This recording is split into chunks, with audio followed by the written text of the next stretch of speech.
elderly couple abandoned 17-year-old canine German Shepherd on the road. And then they left him with nothing. No leash, no food, no goodbye. Just a trembling old German Shepherd standing on the side of a cold country highway, watching the only car he had ever known disappear into the dust. At 17, Rex had given everything: loyalty, protection, love. He had once served as a decorated K9 officer. He had saved lives, stopped crimes, comforted victims.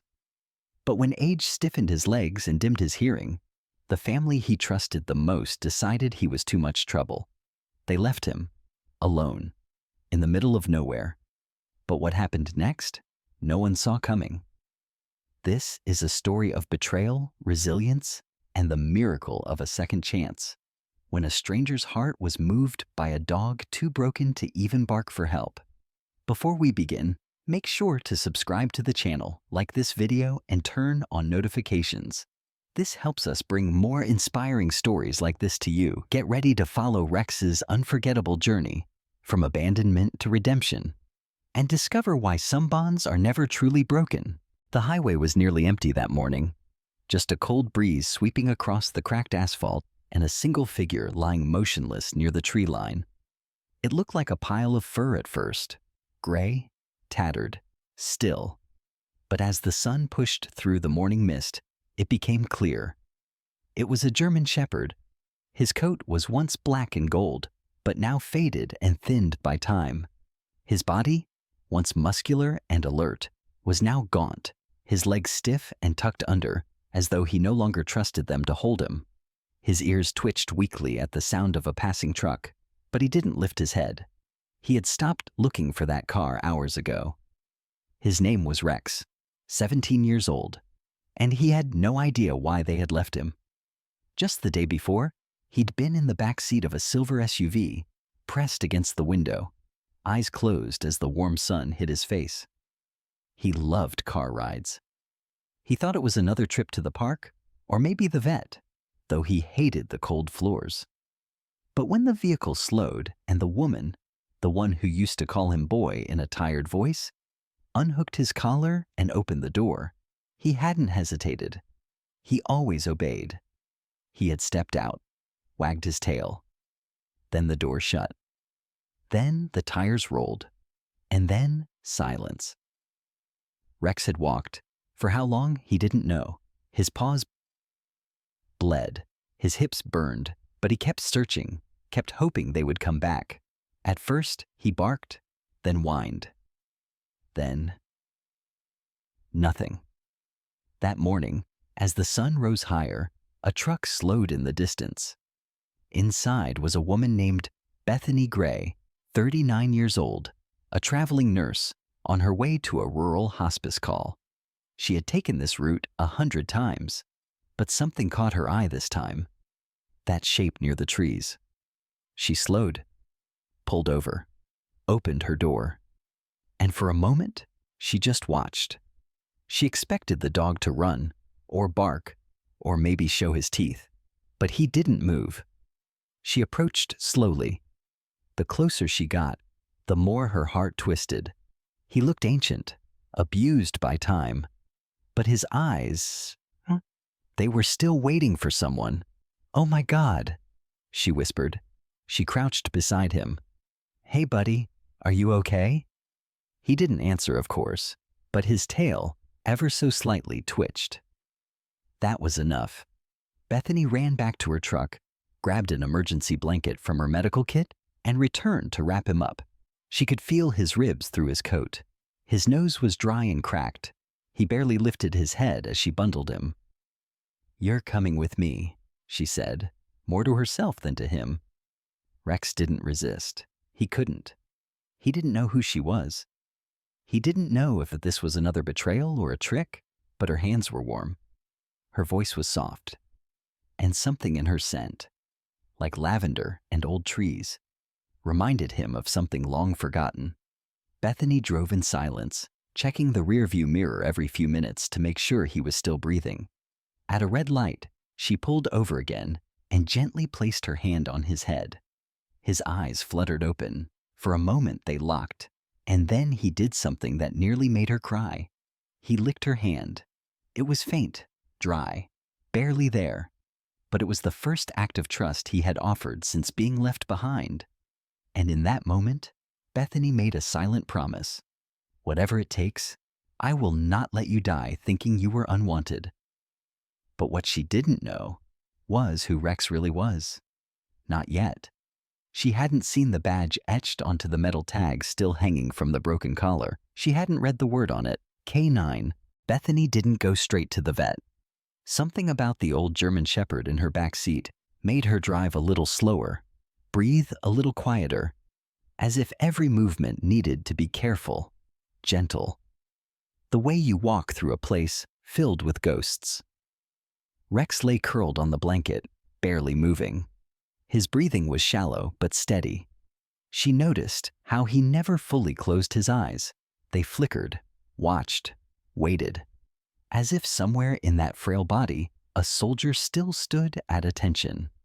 Bethany turned onto a gravel road that led to her family's old property, a house she only used during long shifts or when she needed peace. It was small, surrounded by pine trees and birdsong, and it felt right. A good place to heal. She pulled into the drive and stepped out, grabbing her backpack and the folded blanket, with Rex wrapped inside. He didn't resist as she lifted him. His body was stiff, heavier than expected, but silent, like he was afraid that if he made a sound, he'd be left behind again. Inside, she laid him gently on a couch, placed a shallow bowl of water by his paw, and covered him with another fleece blanket. Then she noticed the collar. It was weathered, the metal tag scuffed, but one word caught the sunlight: K9 Unit, followed by a number, a name, R. Magnuson, and a code she didn't recognize. Her heart skipped. He wasn't just an abandoned pet. He had served. She took a photo of the tag, sat beside him, and searched online. It didn't take long. A few forums, a couple of databases. And there it was, K9 on Rex, badge number 749, Los Angeles County Sheriff's Department, active duty from 2009 to 2016. Bethany stared at the screen, stunned. This dog, you were a cop? She turned to him. He hadn't moved, but his eyes were open now, staring at her, silently holding his story behind them. She read more. Articles about arrests, rescues, a hostage crisis he helped end in 2014. A photo of him in full uniform beside a younger man, his handler, a deputy named Jake Magnuson. They looked inseparable, but something didn't add up. Rex had served until 2017. That was 9 years ago. What happened after? Why was he with an elderly couple? And how did a hero end up abandoned on a road in the middle of nowhere? She called the LA County Sheriff's Department. After being transferred twice, she finally reached someone who remembered. Oh, wow. Rex, that dog was a legend, the woman on the line said. Last we heard, after his handler, Jake, died in the line of duty, Rex was retired and sent to live with Jake's parents. They were in Oregon, I think. We all assumed he lived out his days peacefully. Bethany's stomach twisted. His parents left him, she said quietly. They dumped him. There was a long pause on the other end. Then, softly, people handle grief in terrible ways. Maybe they couldn't bear the memories anymore. Bethany thanked her and hung up. She sat on the floor beside Rex, her hand resting gently on his paw. You lost him too, didn't you? Jake? His eyes flickered. A quiet noise escaped his throat. Not a growl, not a whimper. Just grief. Bethany blinked away tears. I don't know what you've been through, but you're not alone anymore. Over the next few hours, she watched him sleep. She offered him soft food, and though he barely ate, he licked a few bites.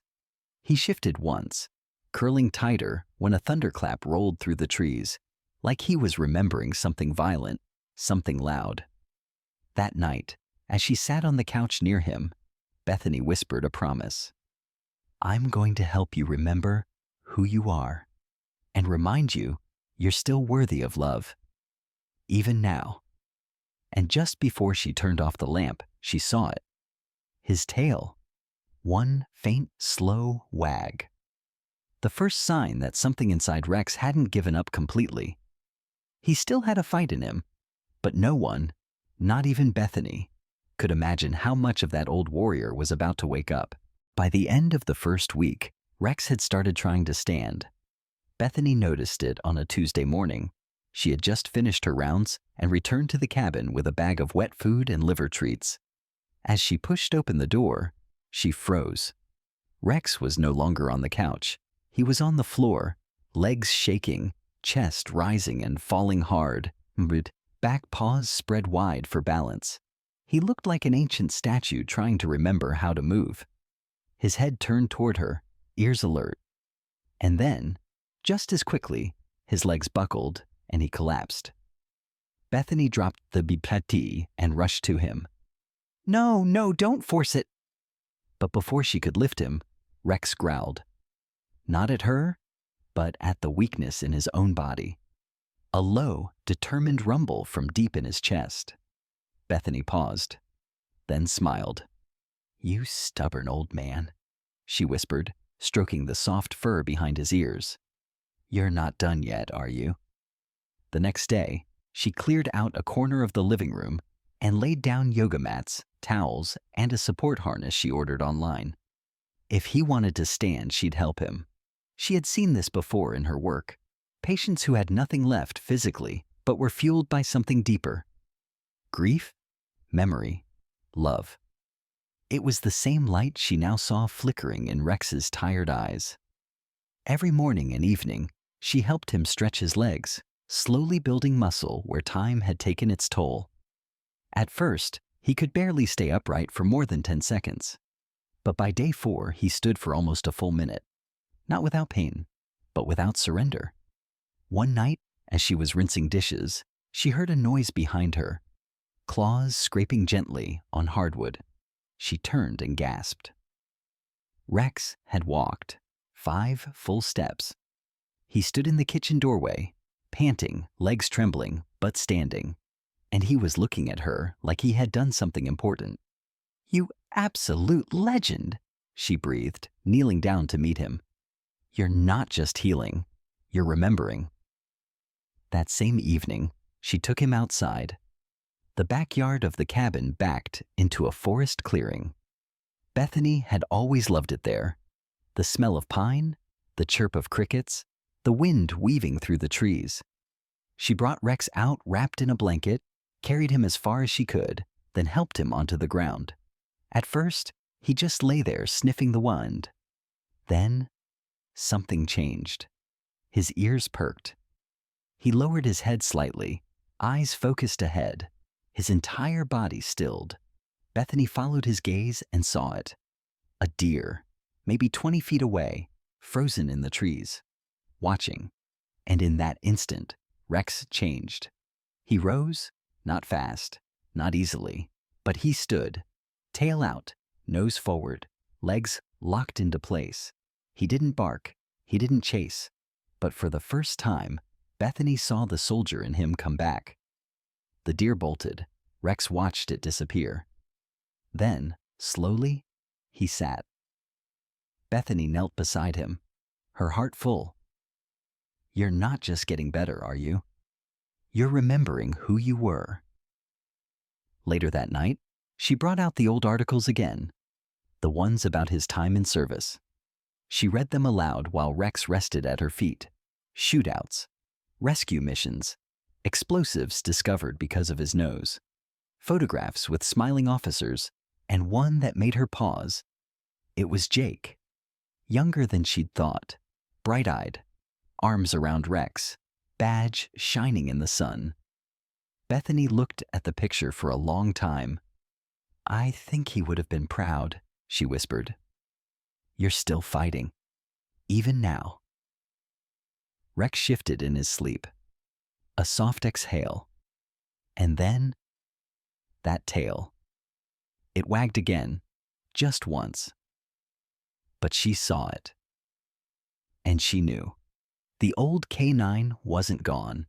He was just waiting for the right reason to come back. It happened on a stormy Thursday.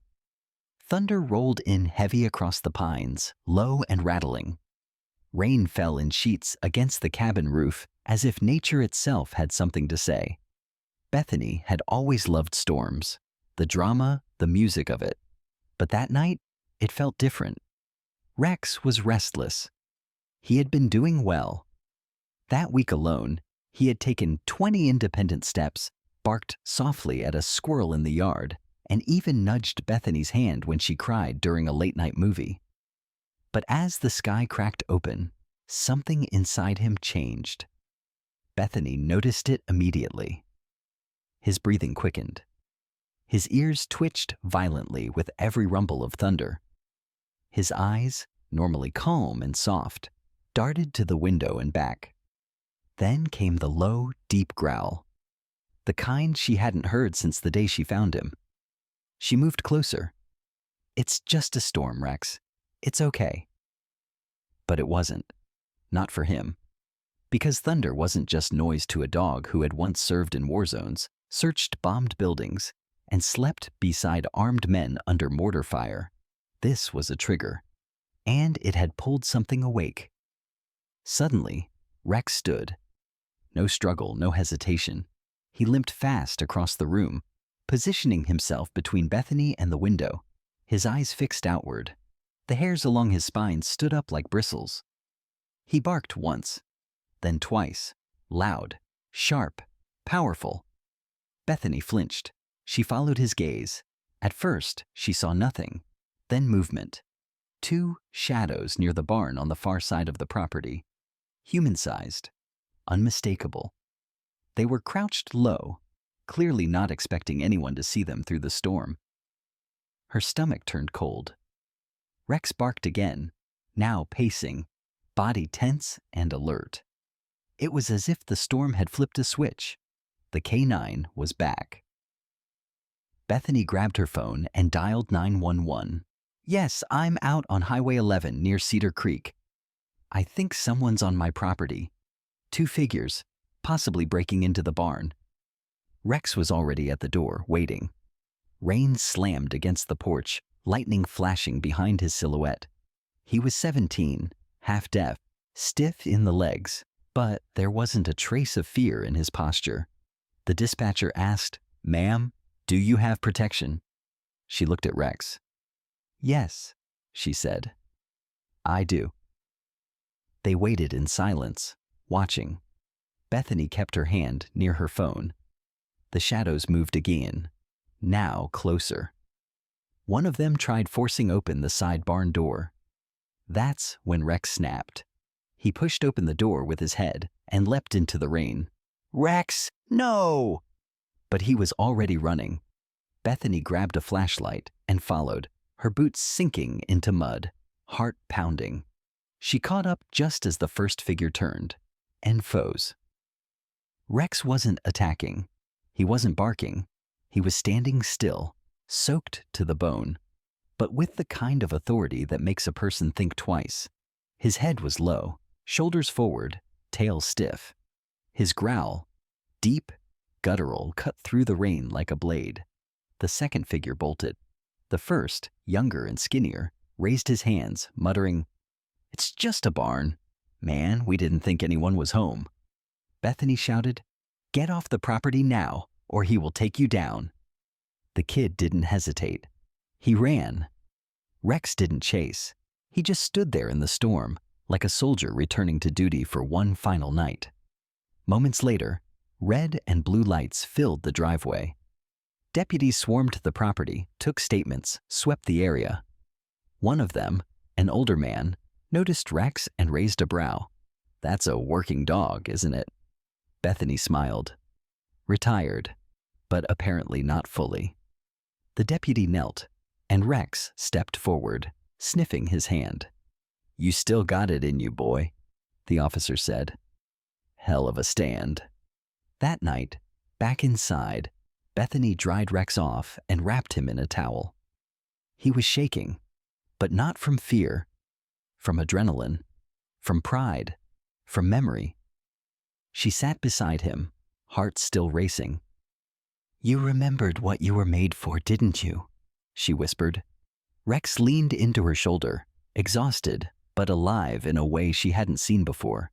And for the first time, Bethany realized he hadn't just been saved. He was saving her too. The story spread faster than Bethany could have imagined.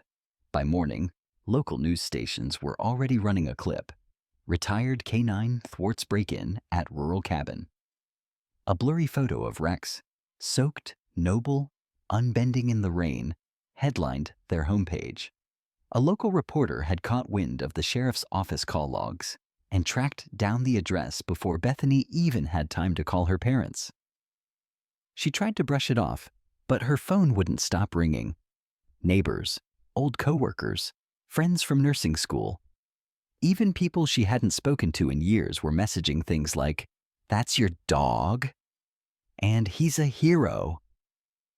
Bethany smiled at the thought, but Rex didn't care for any of it. He just lay on the couch, tail twitching every now and then when she passed by.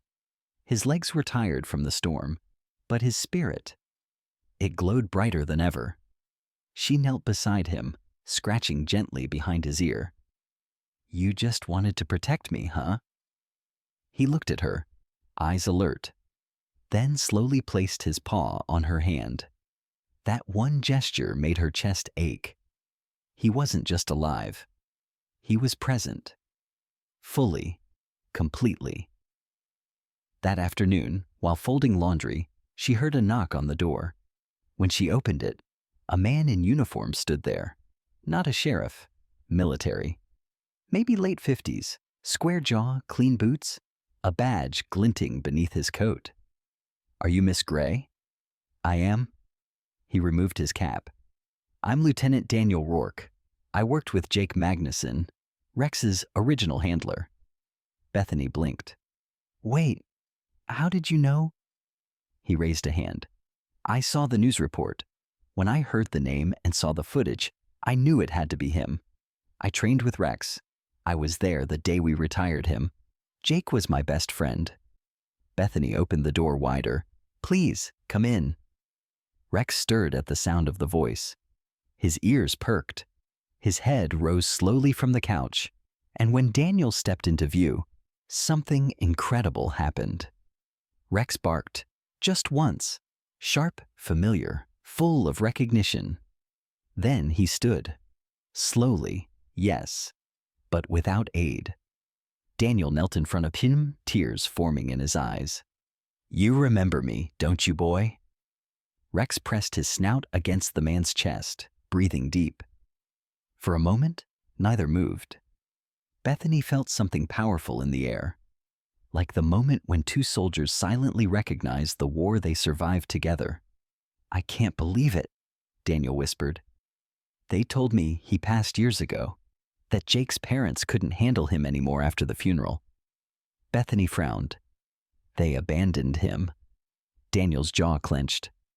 "Jake would have never wanted that." He reached into his coat pocket and pulled out a folded envelope. "Jake wrote this the night before his last deployment. He gave it to me with instructions. If anything happens to me, and if Rex ever ends up lost, give this to whoever finds him."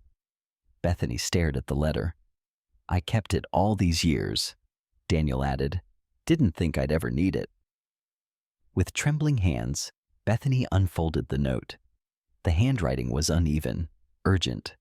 The kind that's written when you know tomorrow isn't guaranteed. "To whoever has Rex, he is more than a dog. He's my shadow, my shield, and my best friend. He saved my life more times than I can count. If he's with you now, it means he outlived me, and that means you've already seen how special he is. Please treat him with kindness. Don't mourn me. Just love him the way I tried to. He will know if you're the right one. If you are, he'll give you everything. Thank you. Deputy Jake Magnuson. By the time Bethany finished reading, her cheeks were wet. She looked at Rex, now lying with his head on Daniel's knee. I didn't know any of this, she said softly. But he's changed my life already. Daniel nodded. He changed all of ours. They talked for hours. About Jake, about Rex's missions, about the good days, the hard ones. Bethany learned more in that evening than in the entire month she'd known the dog sleeping beside her. When Daniel finally stood to leave, he looked down at Rex. I'll visit again, I promise. Rex wagged his tail, twice. As the door closed, Bethany walked to the couch and sat beside him. So that's who you were, she whispered. And somehow you chose me anyway. Rex didn't move. He just leaned against her, gently, protectively, as if saying, yes, and I'd choose you again. It had been 3 days since the visit from Lieutenant Rourke, and everything felt different. Rex seemed lighter, like a weight had been lifted from him. He moved a little more easily through the house, sniffed at the screen door when the breeze came through, even barked softly at a rabbit that dared to hop too close to the porch. Bethany watched him constantly, quietly astonished at how a dog so close to the edge had come back from the brink. But on the morning of the 4th day, he didn't get up. Bethany woke early, the way she always did, expecting to see him by the front door, where he liked to sleep lately. But the couch was quiet. Too quiet. Rex? She walked over and saw him lying curled on the blanket, his breathing soft and steady, but his eyes were closed. She touched his side gently. He didn't move. Rex, she whispered again. Finally, his eyes opened, just a sliver. He looked at her, and she saw it instantly. He wasn't in pain. He wasn't afraid. But something in his eyes had dimmed, as if his body was asking for rest, deep rest, the kind that no walk or bowl of food could restore. She sat beside him, stroking his fur. You're tired again, huh? He blinked slowly. She fed him by hand that morning. He took the food, but with no enthusiasm. Drank some water. Then lowered his head onto the blanket and didn't move for hours. Bethany called the vet. She didn't want to, but she knew. Dr. Emily Harper arrived just after noon, a longtime mobile vet who had worked with hospice animals before. She knelt beside Rex with the care of someone who had done this too many times to count, yet never without reverence. He's not in distress, she said gently, but I can feel the kidney failure setting in. He's shutting down. Bethany bit her lip hard. Is there pain? No, just fatigue. He's lived well past what anyone would expect. Bethany nodded, holding back the tremble in her chest. Emily looked at her. You have time if you want a few more days, but he may not stand again. Bethany looked down at the old shepherd who had once stood guard in a thunderstorm to protect her, who had chased off intruders, who had taught her what quiet courage looked like. She ran her hand along his back slowly, feeling every bone, every scar, every story. She whispered, I won't let you suffer. That night, she moved her bedding to the floor beside the couch. She slept next to him, the way soldiers do for each other in silence. The next morning, something unexpected happened. Bethany was making tea when she heard a sound. Not barking, not growling. Just the gentle, unsteady shuffle of nails on hardwood. She turned, and there he was. Rex, standing, barely, trembling, but standing. He limped toward her slowly, step by step, until his head rested against her thigh. She dropped the mug and knelt, arms around his neck, weeping. You don't give up, do you? She whispered. Not even now. It was his final gift. That afternoon, Lieutenant Rourke returned. Bethany had called him, told him what was coming. He sat beside Rex and told old stories. ones that made Bethany laugh through her tears. About the time Rex stole a sandwich mid-briefing. About how he once sniffed out a missing girl under a collapsed barn in 6 minutes flat. About the look Jake gave him every time he said, "Good job, partner." Rex lay still, listening. His tail wagged once when Rourke called him legend. When the time came, Dr. Harper returned. Quiet, respectful. Bethany held Rex's head in her lap, Rourke's hand on his side. "You were never abandoned," she whispered into his ear. "You were found.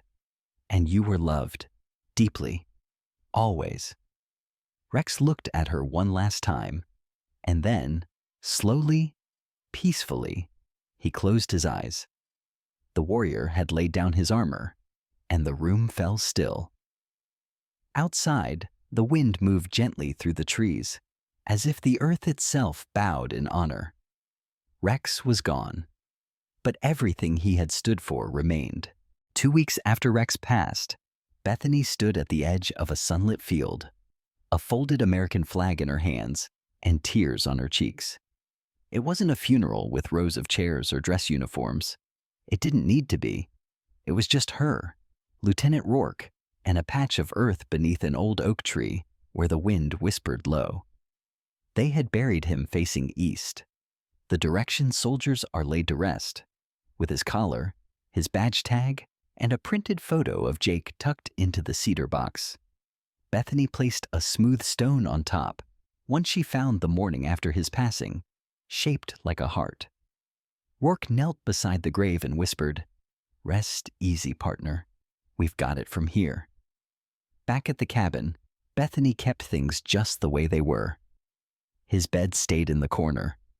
The couch remained untouched. She didn't rush to replace the space he had filled. She couldn't. Then came the letter. It arrived on a quiet Monday, stamped with the seal of the sheriff's department. Inside was a note. "We saw the story, we saw how you loved him, and we want you to know. Rex was given the Medal of Valor posthumously. You'll find it enclosed. Because of you, his legacy lives on." Bethany opened the box and held the medal in both hands. It gleamed in the light. Heavy, solid, just like him. She hung it beside the front door, where it caught the sun every morning. Sometimes she still heard the echo of his nails on the floor. Sometimes, when the wind rattled the trees, she expected to see his ears perk up. But what mattered most was that he hadn't been forgotten. He had been honored, and most of all, he had been loved until the very end. If this story moved you, please subscribe to the channel, leave a like, and share it with someone who believes that loyalty never fades with age. Help us keep stories of courage and compassion alive.